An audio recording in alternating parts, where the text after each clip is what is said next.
Bonjour, bienvenue dans le module 1, débuter avec Ludiscape. Nous allons voir dans ce premier module de formation les points suivants. Comment créer un projet, découvrir l'environnement de travail et découvrir et utiliser les objets de base de Ludiscape.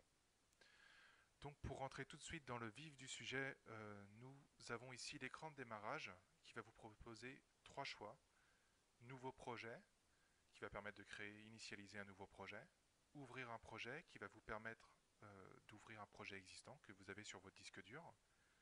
Et les projets récents, donc ça va être une liste de raccourcis vers les projets récents que vous avez récemment ouverts ou créés. Donc nous, pour le module 1 de formation, nous allons utiliser l'option Nouveau projet. Donc ensuite, nous arrivons sur cette deuxième fenêtre. Donc il va nous proposer deux choses en haut. Nouveau projet, donc projet classique, qui va être pour PC, ordinateur, Mac et tablette. Et juste à côté, nous avons projet smartphone, qui est un projet pour les écrans plus petits, c'est-à-dire les écrans de téléphone portable, les téléphones intelligents et les phablettes plus récemment. Nous avons ensuite les exemples. Nous avons une possibilité donc de charger des exemples. Et nous avons tout à la fin les générateurs. Donc ça va nous permettre de générer des projets très facilement sans forcément travailler chaque écran. Donc pour notre formation, nous allons utiliser nous projet classique. Nous cliquons dessus. Nous arrivons sur cette fenêtre qui nous propose, à défaut d'un écran vide, des décors un peu plus sexy qui vont pré-placer certains éléments de votre contenu. Donc nous, pour nous simplifier la tâche dans un premier temps, nous allons utiliser CityBlue, qui est donc le modèle bleu. Et nous arrivons ici sur l'écran du projet qui nous présente l'écran numéro 0, qui est l'écran de démarrage de notre projet. Alors avant de commencer à utiliser les objets, nous allons voir les options du projet. C'est important. Nous allons pouvoir, donc ici vous avez en bas en rouge options, qui va vous permettre de ces options de changer certaines choses, certains aspects. Donc vous cliquez dessus. Et nous avons ici plusieurs choses. Donc dans options du projet, nous allons pouvoir donner un nom à notre projet, donner un résumé du projet, éventuellement des mots-clés de notre projet. Et nous allons pouvoir aussi choisir le format de rendu, c'est-à-dire de passer d'un format classique à un format smartphone, où on va aussi également au milieu pouvoir définir un format classique avec une largeur fixe. Donc ça, c'est pour pouvoir intégrer notre contenu dans des pages internet, par exemple, qui ont une largeur prédéfinie. Par exemple, nous avons certaines pages internet qui sont définies à 800 pixels ou à 900 pixels. Donc si on veut que notre contenu colle à la mise en page de notre site internet, on va être obligé de donner une largeur fixe. Ça, c'est des cas qui sont assez rares. Vous pouvez partir sur classique qui va s'auto-adapter à la grandeur de votre écran par défaut. Vous allez pouvoir aussi également sur ces options changer le logo de chargement. Par défaut, vous avez le logo Ludiscape.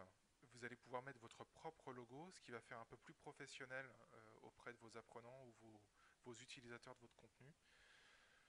Donc ça c'est important, il suffit d'avoir votre logo sur votre disque dur et vous choisissez avec cette icône.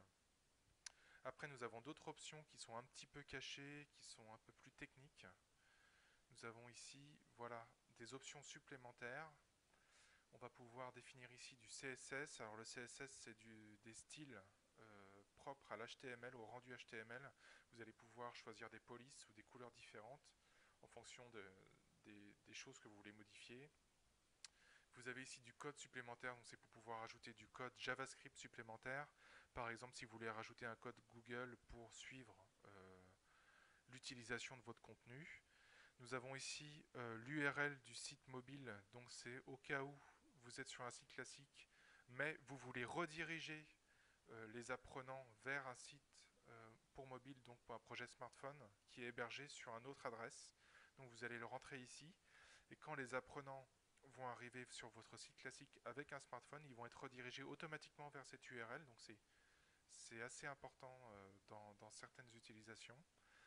Et nous avons enfin ici la transition entre les pages, c'est-à-dire que la transition entre les pages, pour vous expliquer, c'est quand on passe de la page 1 à la page 2, on va avoir une légère fondue de couleur. C'est cette couleur qu'on va choisir ici, sachant qu'on peut mettre une couleur ou on peut cocher image et charger une image à la place de la couleur au niveau de la fondue entre les pages, au niveau de la transition entre les pages.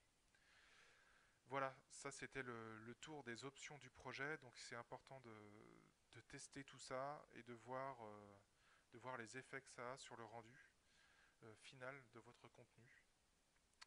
Maintenant, nous allons passer donc à la deuxième partie du cours qui est l'environnement de travail de Ludiscape. Nous allons voir maintenant l'environnement de travail. Donc l'environnement de travail commence par le menu système qui est tout en haut, qui se compose de 4 options, fichier, édition, options et aide. D'abord la première option fichier, donc on va retrouver tous les menus classiques du menu fichier, c'est-à-dire nouveau, ouvrir, enregistrer, enregistrer sous. Et on va aussi trouver donc une fonctionnalité qui s'appelle publier, exporter, qui va nous permettre donc de publier au format HTML vers un dossier notre ordinateur directement sur votre serveur. Également, vous allez pouvoir publier le projet sur le service gratuit cloudlearning.fr et vous allez pouvoir exporter vers d'autres formats plus techniques que nous verrons plus tard, notamment le SCORM et un projet sous forme d'exécutable également. Ensuite, nous avons le menu édition ici qui va donc regrouper les fonctions d'édition, donc comme son nom l'indique, hein, copier, coller, couper, annuler les actions. Et on va pouvoir aussi insérer des objets un peu plus particuliers qui vont servir, par exemple, à insérer des vidéos, des lignes, des cercles, des jeux de données, des fichiers à télécharger. Donc ça va être plus ou moins des fonctionnalités raccourcies euh, pour, qui vont insérer des objets préformatés. Ensuite, nous avons options. Options, donc, ça va regrouper tous les modules avancés de personnalisation. Donc là, c'est vraiment sur le développement avancé. Mais on va pouvoir rajouter donc des éléments HTML, du CSS, des scripts propres à notre fonctionnement. Donc ça, c'est vraiment pour une utilisation très avancée du Ludiscape. On verra ça aussi sur un module plus complémentaire. Et enfin nous avons le menu aide qui va nous permettre d'avoir donc un raccourci vers l'aide en ligne qui se trouve sur le site internet bâtisseur numérique. Ensuite, nous avons, pour continuer avec l'environnement, nous avons ici la barre à gauche donc, qui regroupe les outils, les objets les plus utilisés qui vont être souvent utilisés au sein des présentations. Donc vous allez voir que si vous restez longtemps sur chaque objet, vous avez une aide qui apparaît et qui va vous expliquer à quoi sert l'objet. Donc dans l'ordre, nous avons la zone de texte, donc qui est vraiment l'objet le plus utilisé. Ensuite, nous avons un bouton action qui va nous permettre donc de réaliser les interactions entre les divers écrans. On a un infobulle, c'est pour donner des détails sur une image, donc comme son nom l'indique pour afficher une image dans vos écrans. Image et texte, ça va être un mélange d'une image avec un texte au-dessus de l'image. Ensuite, on arrive sur des blocs, le bloc question donc qui va regrouper tous les objets de type question. Donc ça va être des réponses attendues de l'apprenant. Donc quand on clique sur cette fonction, on va se retrouver avec 6 choix, donc drag and drop, QCM, réponse unique, réponse syntaxique, des textes à choix multiples et des dialogues. avec un avatar virtuel. Ensuite, nous avons ici les objets Ludi. Alors les objets Ludi, c'est tout ce qui n'est pas dans cette barre à gauche. Donc là, on va avoir accès à l'ensemble des fonctionnalités de Ludiscape. Donc on a toute une collection d'objets. Donc pareil, on peut s'amuser à les tester. Quand vous restez longtemps sur chaque objet, vous avez l'aide à droite qui s'affiche. Et vous avez ici donc tout un tas d'objets différents qui vont vous permettre de créer une interactivité au sein de votre contenu. On fera le tour plus précisément quand on commencera à construire dans les prochains modules des contenus types plus particuliers. On va voir les combinaisons possibles des objets, parce que chaque objet de cette bibliothèque peut être combiné avec les autres. Donc c'est une prise en main qui peut s'avérer pratique, mais il faut quand même bien connaître les objets avant de se lancer dans de la programmation spécifique. Ensuite, on a ici aperçu du contenu. Donc aperçu du contenu, comme son nom l'indique, ça permet de lancer notre contenu multimédia de façon à avoir un aperçu. Donc si je clique dessus, vous allez pouvoir tester votre contenu en direct comme un apprenant, voilà, en conditions réelles. Donc vous pouvez en haut à gauche fermer l'aperçu. Vous pouvez également en haut à droite l'ouvrir dans votre navigateur pour voir votre contenu au sein d'un navigateur internet.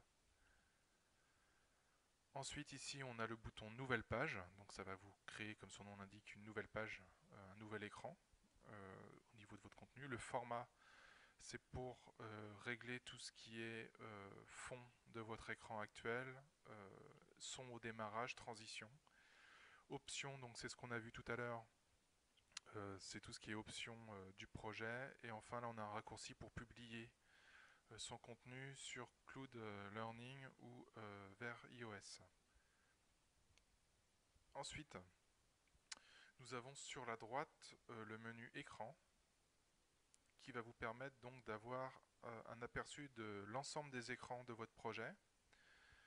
Ça va vous permettre donc de déplacer un écran grâce aux flèches vertes, de supprimer un écran, de dupliquer un écran grâce à cette icône ici, d'avoir accès toujours au format de votre écran, le format de votre page, et également de lancer l'aperçu à partir d'un écran type.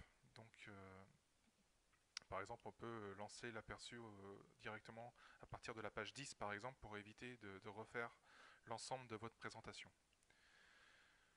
Ensuite, donc, ceci étant dit, nous pouvons voir comment on peut créer les différentes manières de créer des pages.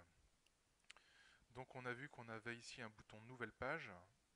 On va pouvoir aussi aller vers la page suivante. Si la page suivante n'existe pas, elle va être automatiquement créée. Et vous avez une petite annotation qui vous indique ici que vous êtes sur une nouvelle page.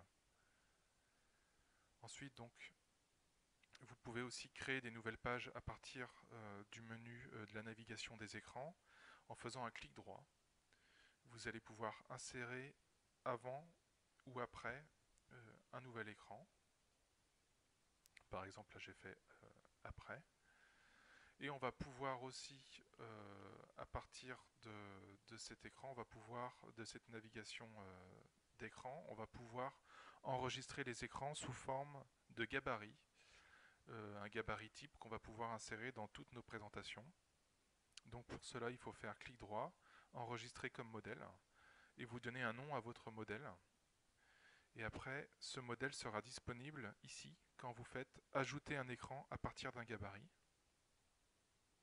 Vous allez avoir tous vos écrans préenregistrés, vos écrans types, qui vont vous permettre donc de gagner du temps. C'est des mini-modèles d'écran que vous allez pouvoir insérer n'importe où, n'importe quand. Vous avez aussi donc sur cette navigation d'écran ici une zone remarque. Vous allez pouvoir nous envoyer des questions ou des remarques ou des idées au support et nous vous répondons sous 24 heures. Si vous avez un problème pour concevoir un contenu, si vous avez besoin d'une nouvelle fonctionnalité, on peut vous aiguiller, on peut vous aider. Et donc c'est bien pratique.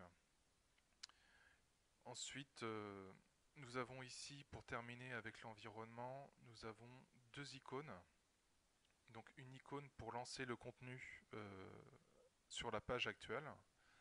Et nous avons ici une icône pour voir l'ensemble des pages et leurs liens, ce qui permet d'avoir un raccourci, avoir une vue d'ensemble et un raccourci vers les pages.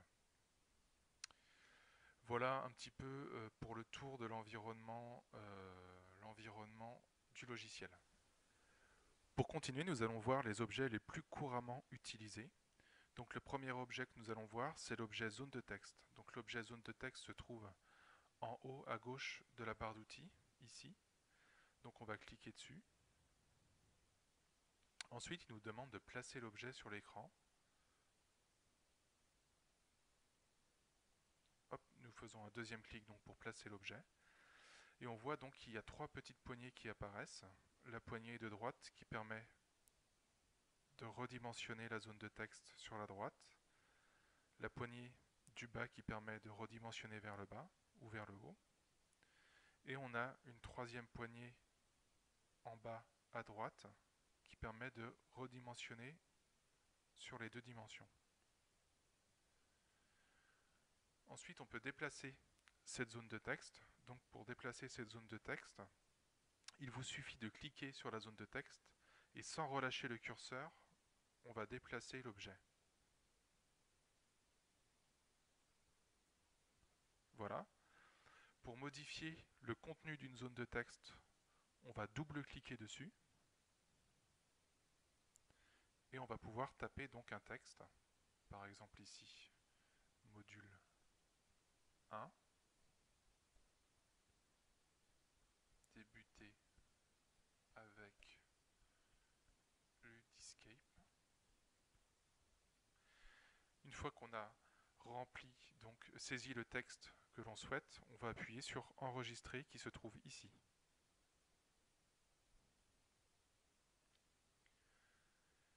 Vous avez donc en haut, quand vous sélectionnez l'objet, en haut et en bas, deux mini-barres d'outils. Donc celle du haut va vous permettre de définir la taille du texte par défaut, ainsi que la couleur par défaut.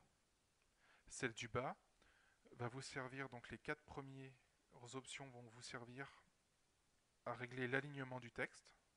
Donc première option en haut à gauche, deuxième option centré, troisième option centré à gauche, quatrième option centré et à droite.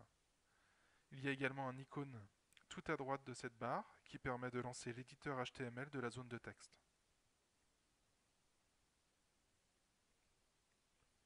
À l'aide de ce mini-éditeur, vous allez pouvoir éditer de manière avancée votre texte, c'est-à-dire mettre en gras, en italique, souligner un mot, mettre en couleur un mot, créer un lien vers un site ou une ressource extérieure, et créer aussi des listes avec des puces prédéfinies. Donc hop, je fais un exemple. Débuter, je le mets en gras et Ludiscape, je le mets en rouge par exemple. Et je valide mon texte. Il nous reste un dernier niveau de personnalisation à voir, c'est le format de la zone de texte. Le format d'un objet, de tout objet de Ludiscape, est accessible en faisant un clic droit sur l'objet. Et vous allez choisir dans le menu déroulant format de l'objet. Ici. Donc dans format de l'objet, on va pouvoir faire plusieurs choses. Définir une bordure à notre zone de texte, donc une épaisseur et une couleur. On va pouvoir également donner une couleur de fond. Par défaut, elle est transparente, mais si on décoche, on va pouvoir par exemple mettre du jaune en fond. On va également ici retrouver l'alignement de texte. On va voir également le niveau d'affichage. On va pouvoir donc le mettre en arrière-plan, sur un plan normal ou en arrière-plan. On va retrouver également des boîtes englobantes prédéfinies qui vont nous permettre de donner un style particulier à notre boîte, par exemple sous la forme d'une bulle de bande dessinée ou sous forme de cadre bleu, etc.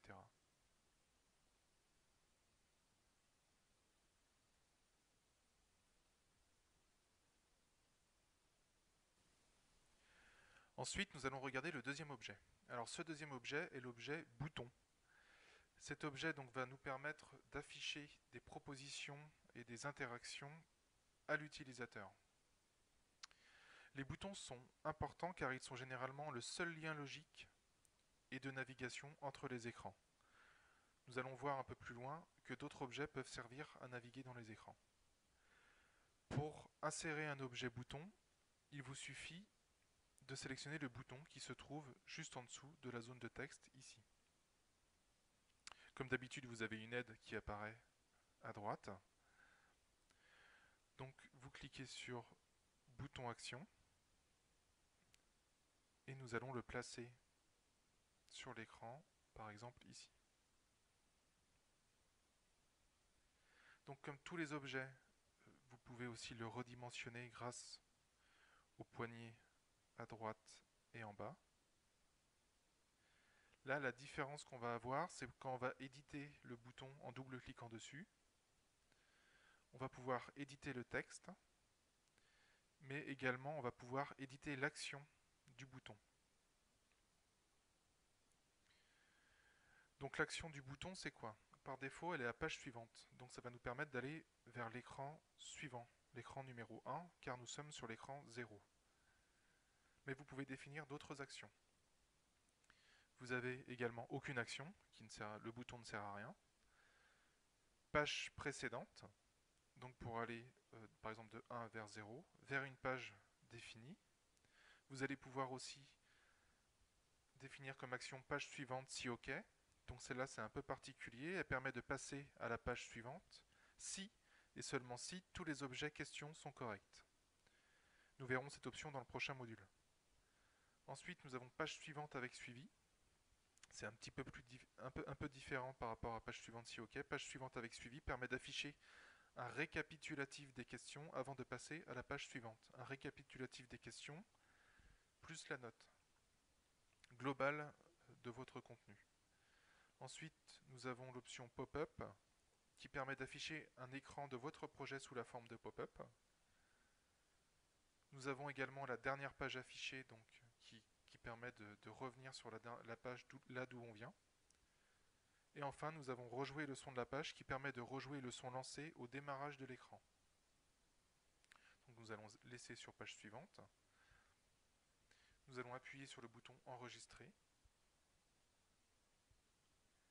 Et nous allons donc voir comment fonctionne le bouton en réel grâce à l'aperçu du contenu.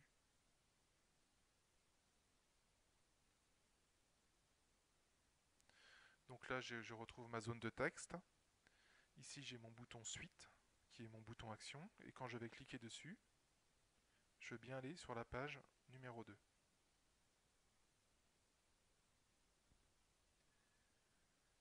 Ensuite, on a vu donc la zone de texte, le bouton, et nous allons voir un dernier objet dans ce module, qui est l'objet Image. Alors, l'objet Image est assez simple d'utilisation. Il va nous permettre d'afficher une image de notre disque dur. Pour insérer un objet image, il vous suffit de sélectionner la fonction image qui est sous la fonction infobule. Au moment où on va cliquer donc sur image, il va nous demander de sélectionner l'image sur notre disque dur. Je sélectionne une image et je vais placer mon image. Donc vous pouvez redimensionner l'image grâce au poignet à droite et en bas. Par contre, la poignée qui se trouve en bas à droite ici, là, permet de redimensionner l'image en gardant le ratio de l'image pour éviter de déformer l'image.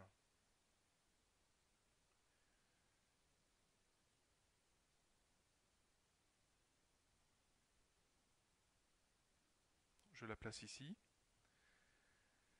Et sur une image, on peut faire comme un bouton, on peut définir une action. Donc si on double-clique sur l'image, on peut définir une action. Par défaut, ici, par contre, on n'est à aucune action. Mais vous pouvez dire, si je clique sur cette image, alors je vais sur la page suivante, alors je vais sur la page précédente, etc. etc.